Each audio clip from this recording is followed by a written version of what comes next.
Mesdames et messieurs, bienvenue dans l'invité du jour. L'Afrique doit s'unir. C'était le cri de cœur de Kwame Nkrumah, le premier président du Ghana.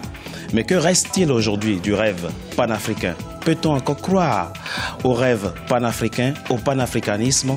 L'historien béninois Hamzat Boukari Yabara nous aide à trouver réponse à ces questions au travers de son livre Africa Unite, une histoire du panafricanisme. Il est notre invité du jour.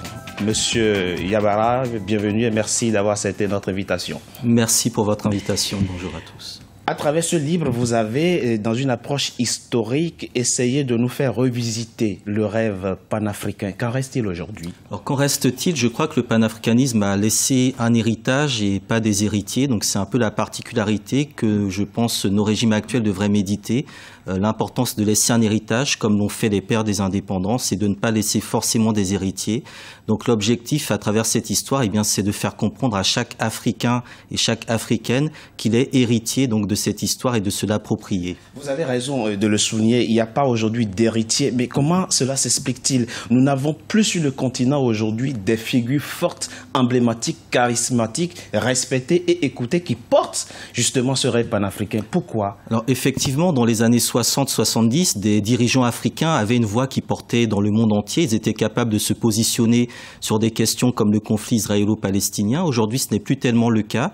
D'une part parce que ces régimes ont pour la plupart été renversés. Donc Kwame Nkrumah, par exemple, a été renversé en février 66.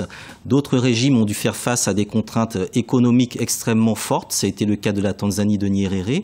Donc il y a un ordre international qui a tout simplement évolué et qui fait qu'il est de plus en plus difficile aujourd'hui pour des régimes africains d'avoir une politique indépendante de celle de leurs parrains, malheureusement. Alors, qu'est-ce qui explique cette difficulté? Le rêve panafricain, il devrait normalement être d'actualité dans un monde qui se globalise de plus en plus. Oui, alors le principe du panafricanisme et notamment du projet de Nkrumah des États-Unis d'Afrique, c'était d'avoir un État fédéral avec un gouvernement qui s'occuperait des questions de monnaie, de défense et de diplomatie. Tout le reste serait laissé à la mesure des différents États tels qu'ils existent aujourd'hui. Et à partir de ces trois éléments, la monnaie, la défense, la diplomatie, on serait en mesure de mettre en commun les différentes énergies et potentialités du continent africain. Justement, vous expliquez bien dans ce livre que les puissances coloniales ont intérêt à ce que, évidemment, ce rêve ne se concrétise pas, à ce que l'Afrique ne soit pas unie. Est-ce finalement une fatalité? Non, ce n'est pas une fatalité parce qu'il y a un intérêt à l'unité qui est l'intérêt du marché, c'est-à-dire que les puissances étrangères et les multinationales ont intérêt à ce qu'il y ait un marché africain. Donc c'est tout le volet du panafricanisme entre guillemets néolibéral, c'est ce que l'on voit, l'émergence et un certain nombre de projets à l'échelle continentale, mais après il y a une dimension beaucoup plus politique qui renvoie à la redistribution des richesses vis-à-vis des Africains et aussi à l'élaboration de solutions africaines aux problèmes africains. Donc c'est tout le concept de la Pax Africana qui se pose aujourd'hui. Justement, vous soulignez un point aussi important dans ce livre et c'est là où se complexifie le débat. Vous dites que l'unité de l'Afrique comporte aussi le risque qu'il y ait le risque d'hégémonie des grands États africains, au fond. Oui, alors ça a été une crainte. Lorsque Nkrumah défendait son projet lors de la conférence d'Addis Abeba en 63, beaucoup craignaient qu'il ne veuille devenir le grand chef du continent africain. Est-ce que ce risque est encore actuel? Ce risque n'est plus actuel. Le dernier qui incarnait ce modèle était Kadhafi. Il a malheureusement été renversé. On en voit aujourd'hui les conséquences aussi bien à l'échelle de la Libye qu'à l'échelle continentale. Mais on a envie de vous demander, Monsieur Yabara, pourquoi les projets panafricains n'aboutissent plus?